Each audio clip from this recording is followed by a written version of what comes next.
उसका दरवाजा तोड़ दिया गया। मेरी बहन यहाँ पे रहती है, गेट तोड़ दिया गया। इंसानियत कहाँ मर गया था उस समय?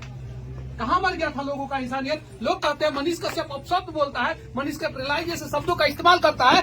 जब मेरे साथ नाइंसाफी हो रहा था तो इस बिहार के बुद्धिजीवी IAS IPS मीडिया वाले कहाँ मर गए थे?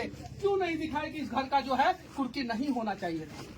मैंने गलत किया था ना, सजा मुझे मिलना चाहिए था ना। मैंने अगर सरकार के नजर में गलत वीडियो बनाया था तो सजा मुझे दो ना।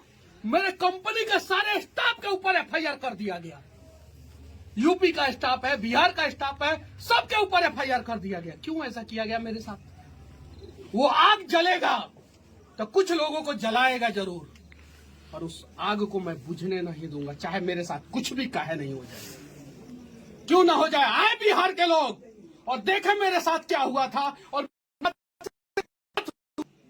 मेरी नहीं, कश्यप नहीं रहते हैं यहाँ पे। मेरा चापाकल को उखाड़ लिया गया, बगल में एक ही चापाकल है, पानी पे आप रोक लगाएंगे? कहाँ संविधान, कहाँ न्यायालय, कहाँ सब लोग थे? क्यों ऐसा किया मेरे साथ? मैं अगर हथियार उठा लेता तो उसके लिए दोषी कौन होता?